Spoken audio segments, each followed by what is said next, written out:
lapit natin. At punta na ako sa bukid. Medyo madilim doon, pero subukan pakita sa inyo. Let's see, update ko na kayo pag nandito sa bukid. Pakaingay ng mga palaka, oh. Ang problema, masukal kasi. Dito na tayo sa bukid ngayon. Ayan. Magpipigtas tayo. Maingay yung palaka. Ang problema, hindi ko makita pagka ganito. Kasi masukal. Ayun, oh. Maliliit pa. Hindi siya, maliit lang. Ganda yata nito pagka na-rotor. Gawa ng siguradong maraming palaka ito. Kasi masukal eh, oh. Palaka yun. Nahuni. Oh, masukal. Anong makikita ang palaka pag gayaan? Yan, nandito na tayo sa bukid. At syempre, magpipigtas tayo ng pilapil. Yan, magpapatubig tayo ngayon. Lakas ng hangin, oh. Ay, nako. Buhay ng magsusuko. Ay, ganiray, puyat. Oh. Tingnan natin itong ating pilapil dito sa tabi. Sa kabila. Hanggang naman nating tubig napasa kabila na. Ayan. Ito ako lang pagtatabas. Pero patay na yung damo nung sa atin.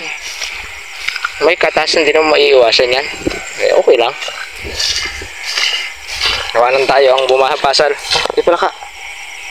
Pala kang karag pala.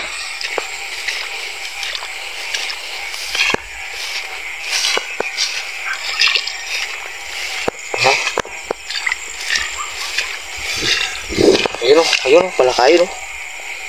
Kaya nasaan?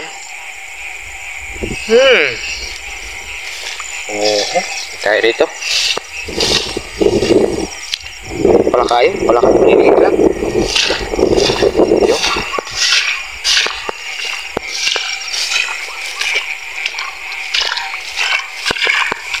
Yan. Lamay. Oh. Ka naman area pintas. Hindi naman pala.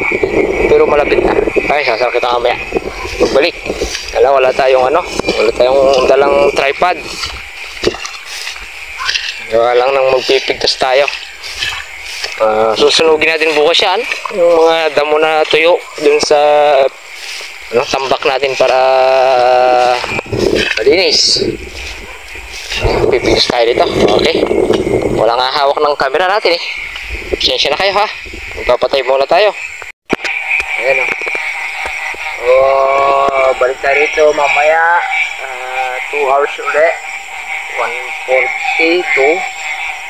Mga 4 o'clock. Mabalik tayo ulit rito. 4 AM. Tingnan natin ulit yung susunod na pinitak. Pero bago tayo malis, pakinggan nyo muna yung huni ng palaka. Ang ingay, ano? Oh. Sabihin, maraming palakayan. Ang problema, hindi ko makita. Madilim. Ay, madilim ka ako tuloy. Masukal. Oh, ingay, oh. Sarap yan, i-adobo. Diyan lang sila dyan sa may paligid na yan. Try natin kung may makikita tayo. Kaya may nakita ako itong bundag.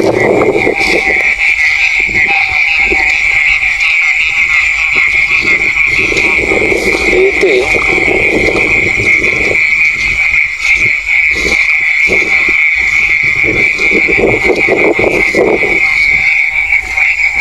Ayun. Ang maliliit. Yun siya, oh, yan. Hindi ba yung naglabo na yan? Yan. Yan siya. Maliliit sila. Malalakas lang humuwi. Pero maliliit.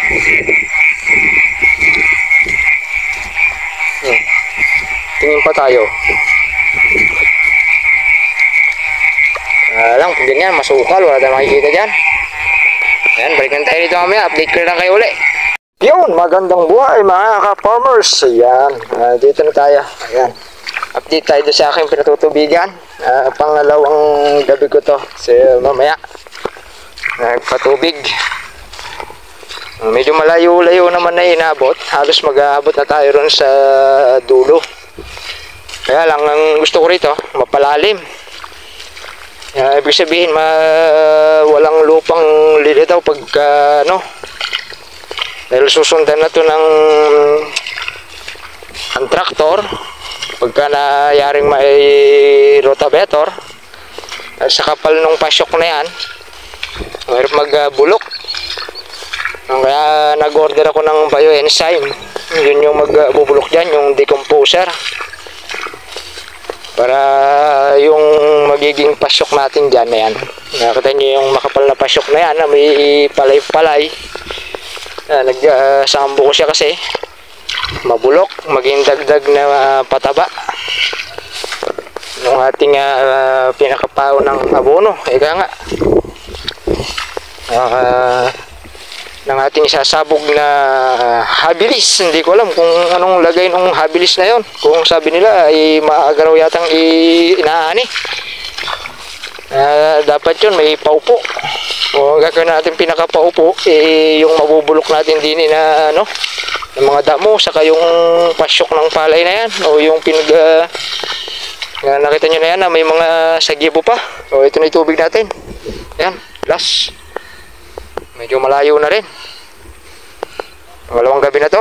Nabagya lang yung tulog. 2 oras lang kagabi yung aking tulog kasi nga hindi pwedeng tulugan ng mahaba. Dahil sayang yung kuryente na pinampapatubig natin. O hanggang dito yan. Tutubigan natin. Ang target dito may habol ng agis. Ay ng first week ng December. Makapagsabog tayo. Yan.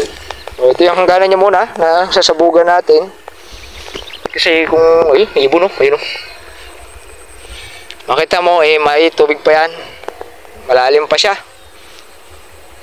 Gawa nung pagka-bagyo nitong nakaraan. Ayan, spray ko na yan kung bakit nabuhay na naman. Ayan yung maberding kangkungan. Kung nakikita sa video. Nakikita kasi naawa na tayo ng araw. Ayan. Ito, medyo dulo na tayo. Ito yung pinakadulo niya muna. Yan. Ayun yung isang kasama natin na kasaka. O yung isang ka-farmers natin. Ayun nag-ano na siya. Dadagdag siya ng tanim.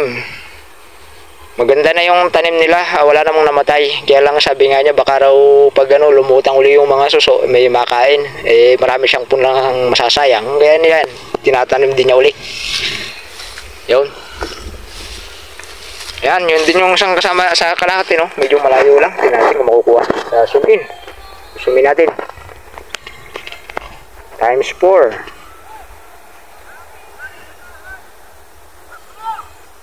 Ayun. Hindi sila makikita mabuti. Ang nakikita ay kalabaw. Ayan yung dalawang kasaka natin doon. Sabog din yun.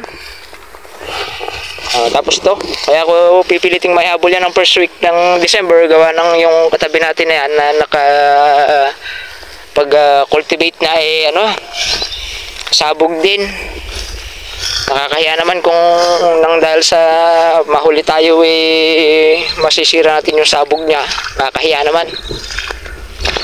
Kaya pipilitin natin itong maihabol para kahit mapano magkasabay kami ng pagpapatiyo o di hindi siya masisiraan. Ganoon lang yon. Bukas magkukultivate na tayo. Yan. Hindi na tayo muna. Pangalawang gabi to. I-upload na muna natin kasi meron tayong mga sinasarang mga tagas ng pilapil para hindi na masayang yung tubig.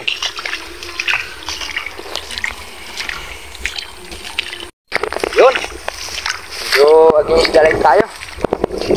Ganito na lamang muna yung ating video. Update ko na lang kayo pagka nakapag-cultivate na tayo bukas. Ayan, maglalamay pa kasi tayo ngayon. Hanggang dito na muna at maraming salamat sa inyo pag-subaybay. Yan, ako yung magpapalam and God bless sa inyo lahat.